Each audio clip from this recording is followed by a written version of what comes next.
အားလုံးပဲမင်္ဂလာပါဗျာအရန်ကိုစားလို့ကောင်းစေမဲ့အတာတူတောင်းနီလေးလောက်စားကြမှာဖြစ်ပါတယ်ဗျာ let's go ကျွန်တော်တို့ရလာတဲ့အတာတူလေးကိုကျွန်တော်တို့ရေနဲ့အရင်ဆေးပေးလိုက်ပါမယ်ဗျာ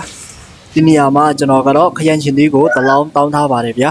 ပြီးတော့ခရမ်းချင်သီးလေးကိုပပလေးကိုလိုတစ်လောင်းလီးထားပေးပါမယ်ဗျာကျွန်တော်တို့ပပလေးလီးထားပြီးတော့ရင်တော့ဒီနေရာမှာကျွန်တော်ကတော့ငရောက်တည့်ရနေငယ်တောင်းထားပါတယ်ဗျာအဆက်မကြိုက်လို့ရှိရင်နည်းနည်းလေးထည့်ပေးပါဗျာကြက်သွန်ဒီတစ်လောင်းကိုနှစ်ချမ်းလီးပေးထားပါမယ်ဗျာပြီးတော့ကျွန်တော်တို့ကြက်သွန်ဒီလေးကိုပပလေးလီးပေးထားပါမယ်ဗျာ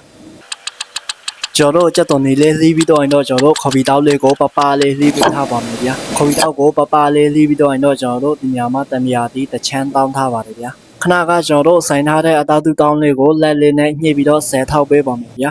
အသားသူလေးကိုကျွန်တော်တို့ဆယ်ပြီးတော့ရင်တော့ကျွန်တော်တို့ပကံထဲမှာကြက်ဥတစ်လောင်းကျွန်တော်တို့ခောက်ထည့်ပေးမှာဖြစ်ပါတယ်ဗျာကျွန်တော်တို့ကြက်ဥခောက်ထည့်ပြီးတော့ရင်တော့ကျွန်တော်တို့လက်နဲ့နယ်ပါမယ်ဗျာ